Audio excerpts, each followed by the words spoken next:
Back. I'm on my way to Toronto, which is a massive win, which wouldn't have happened without your support and without the lawyers. Okay, it just wouldn't have happened. I wasn't even allowed to go home. I'm now going to travel to Toronto, give my speech, exercise my free speech in the best way possible at an event. You can still get tickets to that. It's at tommytour.ca. It's on Sunday, and yeah, I've had my tickets, my passport returned. Ezra, what's your thoughts? Tommy, this is amazing. I mean, David and Goliath doesn't even capture it.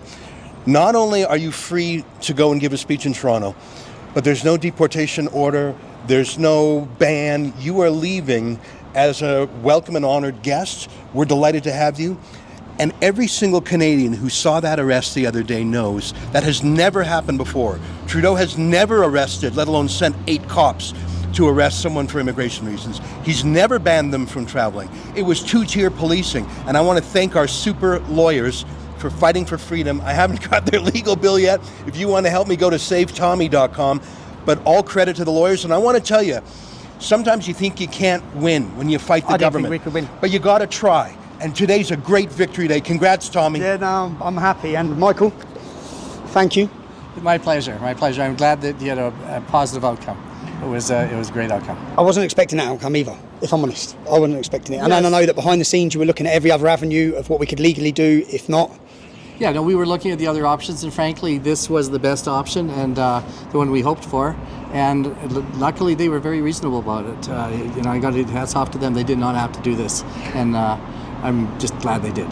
So am I. And I don't think without your support, Navi, as well, thank you. Thank you so much. We're glad at the positive outcome, and looking forward to that event on Sunday. Without lawyers, honestly, without lawyers, I'd be stuck in Calgary. It's my daughter's birthday next week, which is what I was concerned about. I didn't want to say it publicly. It's my daughter's birthday. I weren't even allowed to go home. So I'm not just allowed to go do my tour. I've got my passport back, okay?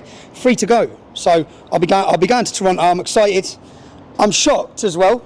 And it is a David versus Goliath, and it shows, for me, it proves that what's happened this week shouldn't have happened. I should have been free to go to Edmonton, I should have been free to travel this country, I should have been free to give my discussions and my talks, and now I'm coming to Toronto, so make sure you're there, tommytour.ca, all right? Let me make a final thank you to Justin Trudeau, because if he hadn't arrested Tommy, this whole thing wouldn't have blown up. 30 million people saw the video of that arrest, and he turned this into a free speech crisis, and we won. If he had just left you alone, Tommy, you would have done your tour and gone home, and it wouldn't have been a big deal. Justin Trudeau once again shot himself in the foot. You helped increase freedom for Canadians. I just wanted to say that. Do you know what I'll say as well? Do you know those officers couldn't have been nicer the entire time? From true. start to finish, yeah? It's true. So even when I was arrested and got to a police station, they could not have been nicer. So